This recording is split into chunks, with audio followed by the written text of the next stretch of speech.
Esqueça tudo, meu parceiro. Renato Moicano venceu o Chris Duncan na luta principal do UFC Vegas 115. Assim, era uma luta que ele era zebra. Era uma luta que ele foi desacreditado por muita gente. E é bom ver ele vencer. É bom ele vencer, é bom mostrar o quão bom ele é. Tem aquela questão que o Renato Rebelo sempre redestaca que o Moicano ele foi ranqueado em duas categorias, no peso pena e no peso leve. O Moicano já falou em várias entrevistas, até mesmo em seu próprio podcast, falando que ele acreditava que ele era muito ruim. Porque as pessoas falavam pra ele que ele não ia pra lugar algum, então ele internalizou esse pensamento. Ele acreditava que ele era ruim, acreditava que ele não ia dar certo, mas ele continuou treinando porque era aquilo que ele queria fazer. Mas eu acho que ele se tornou muito bom. Ele se tornou muito bom. E ele é dificuldade pra muita gente. O jogo do Moicano é dificuldade pra muita gente. O Chris Duncan. E aí que tá, cara. O Chris Duncan é bom. As pessoas ficaram falando pra mim que ele não tem nível de top 15, pelo que o Moicano propôs pra ele. Mas se a gente só se lembrar um pouquinho, o que o Moicano fez com o Benoit Sandeli? E hoje o Benoit Sandeli é top 5 do peso leve. O Moicano, ele é bom. Ele tem um ótimo boxe.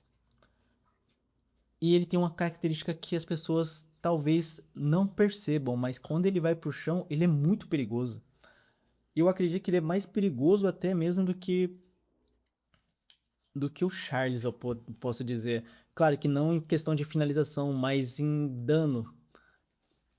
Você viu o que ele fez com o Benoit Saint-Denis? Você viu o que ele fez com o Chris Duncan? É claro que o Duncan também já estava machucado em pé com aqueles jabs. Ele estava recebendo muito jab.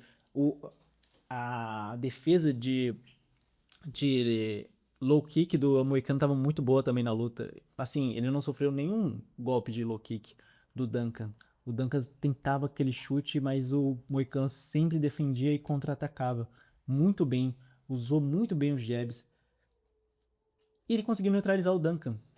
E parecia ele o jovem, parecia ele o favorito. Ele fez o Duncan de gato e sapato no segundo round, ele acabou finalizando o Duncan. Mostrou sua força, cara. E não só isso, né? Depois da luta, eu, sinceramente, eu pensei, não acredito que ele vai aposentar. Ele tirou a luva, eu vi o vídeo dele hoje, ele falando que aquilo foi tipo uma onda que ele tirou, que ele não ia aposentar, ele não pensava em aposentar, mas ele só falou que quer 4 nomes. Não adianta vir com um cara invicto, russo, sem nenhum prestígio, que não tem nome algum. Ele não vai querer lutar se for pra pegar esse cara assim, ele fica no YouTube. Ele falou 4 nomes. Benoit Saint-Denis, que é top 5 e ele já venceu. Ele acredita que ele é easy money. Dan Hooker, easy money. Paddy Pimblett, easy money. Ou a sua luta principal, né? A sua luta que ele ia lutar contra o Brian Ortega. E aqui tem uma história, tem uma narrativa interessante, porque o Moicano gosta e quer essa luta. Porque o Brian Ortega foi o primeiro cara que venceu o Moicano. Lá nos pesos penas, o Brian Ortega foi o primeiro cara a vencer o Moicano. Então tem uma narrativa, tem uma historinha e dá pra capitalizar nisso. E dá pra ver que o Moicano já pensa com a mente de um criador de conteúdo, não apenas como um lutador. Ele tem que contar histórias. E assim, um cara que consegue ficar 6 horas entretendo um público, ele sabe contar histórias. Ele sabe cantar rap. Cara, o Moicano, ele é um extra classe em muita coisa. E assim, ele pediu luta no Brasil também, na coletiva de imprensa. Ele falou que seria interessante ter uma luta no Brasil, mas caso fosse numerado, provavelmente não ia ser ele, a luta principal. Mas caso fosse um Fight Night, sei lá, em Brasília, que também ele é de Brasília, poderia ser ele lutando. Ele atacou algumas coisas aqui, deixa eu lembrar do discurso dele. Primeiro ele pediu silêncio pro público para não celebrar. Porque o Chris Duncan era a academia dele. E ele não queria que as pessoas estivessem comemorando, né? É uma coisa que é esquisita e não é a primeira vez que acontece isso no UFC. O Moicano disse que aceitou o Chris Duncan porque o empresário dele disse pra ele que o Duncan tinha aceitado lutar com ele. E ele falou, ah, esse cara da minha academia aceitou lutar comigo? Então beleza, então vou lutar com ele. Isso já aconteceu antes. Eu lembro que o Michel Pereira já teve uma luta que ele aceitou contra o... Caramba.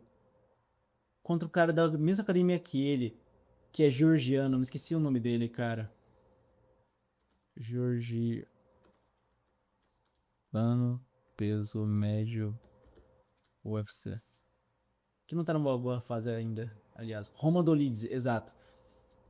Uma vez o Roma Dolidze, o Michel falou, nossa, o cara da minha academia aceitou lutar comigo. Beleza, então vamos lutar. Vamos sair na porrada, vamos sair no 12, né, que ele fala. Aí o Dolidze chegou no Michel e falou, pô, mas falaram pra mim que você que aceitou. Então acho que teve esse telefone sem fio. Eu não sei se é o próprio UFC ou se é os empresários. Eu também não quero me meter nessa brincadeira de imputar culpa em alguém. Mas é uma coisa que eu comecei a perceber. Ele falou que esse ano, 2026, é o ano de eleição no Brasil. E ele falou, cara, independente se você é de esquerda, se você é de direita, essa é a mensagem. Cara, os dois lados são da mesma moeda. Ninguém... Esse mundo aí tá sendo controlado por demônios, por pessoas más. E na véspera da Páscoa, ele falou, a única pessoa que pode salvar é Jesus Cristo. E, cara, é uma mensagem interessante, é uma mensagem que ele acredita. Isso que eu acho que é mais legal. É claro que se tiver uma parcela do público que ouve ele e é de um lado, vai falar, é verdade, o Brasília é comandado pelo PT, ou Brasília é comandada pelo bolsonarismo. Essa não foi a mensagem que ele quis dizer. E eu vi as pessoas respondendo no story falando, ah, tal pessoa presidente de 2026. A mensagem dele é que, cara, aqui tá fadado ao fracasso, a terra tá fadada ao pó, cara. A sua única salvação é a sua fé, independente de qual seja a dele. É Jesus Cristo, assim como a minha, que eu sou cristão também. E eu gostei da mensagem em si. Enfim, cara, eu gosto do Moicano, da trajetória dele, porque você tem que lembrar, cara. Ele foi pro peso leve e ele só tinha uma derrota, que era pro Fiziev. É um cara que ele tem medo até hoje. Até hoje ele fala do Fiziev. Ele respeita muito o Fiziev. E eu acho que eu respeito tanto o Fiziev, talvez seja um pouco por ele também. Eu considero o Fiziev um dos melhores strikers da categoria. Muito bom. Mas eu acho que eu tenho mais medo do Fiziev por causa do Moicano falar tanto do Fiziev. E ele tava vindo numa sequência muito boa de vitória. Ele pegou a luta no UFC, deixa eu ver aqui. No UFC numerado, venceu. E no outro numerado, no seguinte, caiu a luta faltando 4 dias. Ele aceitou o Rafael dos Anjos, um ex-campeão, e ele perdeu. Quando ele perdeu, ele percebeu que assim, a moral dele foi lá em cima, porque ele saiu na pancada mesmo, nos 5 rounds, até assim, no quinto round, o Rafael acho que ele cansou de bater nele. Porque no quinto round ele venceu o quinto round. O último round ele tava muito, muito machucado. Eu acho que ali ele percebeu, cara, eu tenho que impressionar essas pessoas. De alguma forma eu tenho que impressionar essas pessoas. Ele perdeu, mas na próxima luta ele venceu rapidamente com finalização. Pegou o microfone e falou, ó, pessoal, vocês me chamaram pra lutar com 4 dias de antecedência, eu vim aqui, lutei e vocês não me deram bônus, cara. Eu quero o bônus. O Moicano wants money. E aí pegou Money Moicano. Até hoje é chamado de Money.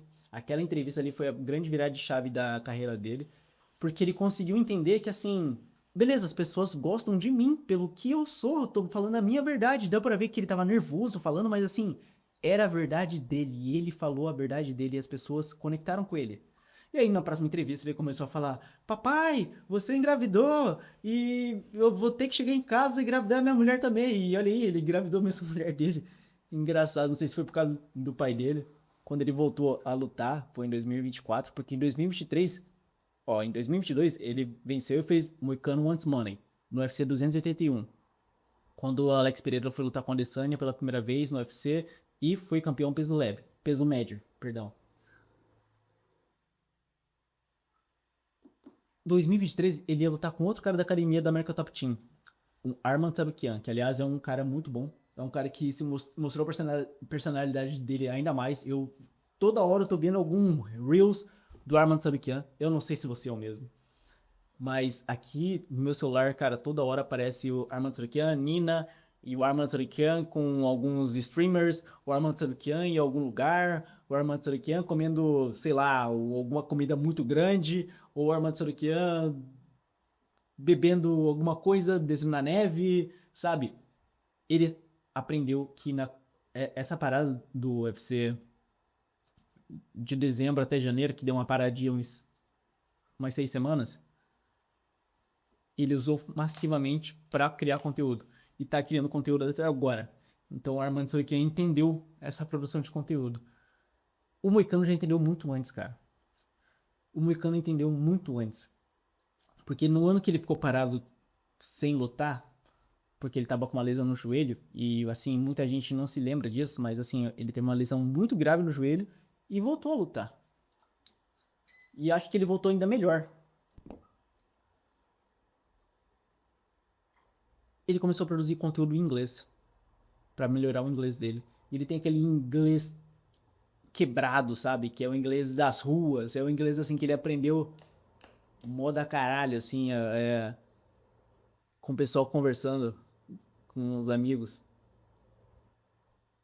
E aquele inglês é a característica dele, sabe? Aquele inglês feio, sabe? Mas você sabe a mensagem, você consegue entender a mensagem.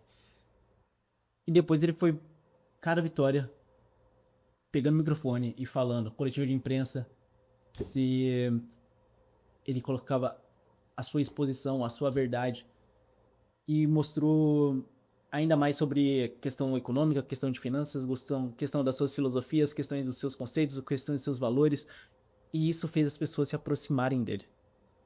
Ele conseguiu entender como fazer as pessoas se aproximarem dele, sem precisar ser um personagem, apenas sendo ele.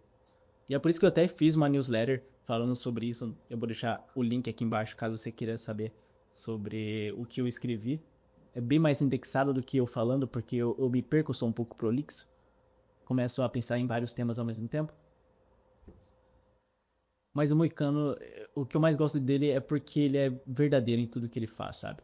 Ele é muito verdadeiro, ele passa a sua mensagem e provou mais uma vez que ele é muito bom no que faz, em tudo que faz, né? Na criação de conteúdo ou como lutador. E ele percebeu que, assim, ele inverteu o ônus, ele inverteu o que as pessoas geralmente fazem.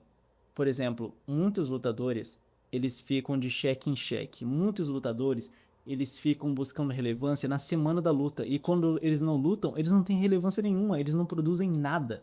As pessoas não sabem quem eles são, as pessoas não conversam com eles, as pessoas não interagem com ele, não conseguem saber mais sobre esse lutador. E eu posso citar alguns lutadores aqui, inúmeros lutadores aqui. O Moicano ele já fez a inversão. Isso é um pouco do spoiler da newsletter. Ele conseguiu fazer com que as pessoas se conectassem com ele e ele usa o marketing do UFC como catapulta para a produção de conteúdo dele. Ou seja, independente se ele vencer, as pessoas vão lá e vão falar com ele, ou se ele perder. Aliás, foi uma das lives mais engraçadas dele, foi quando ele perdeu pro Dariush. Cara, ele assumiu a bronca. Eu lembro que o Renato Rebelo falou, cara, não fica na internet, não é saudável, as pessoas vão... Ele assumiu a bronca, ele ligou a live e ele começou a xingar todo mundo do chat.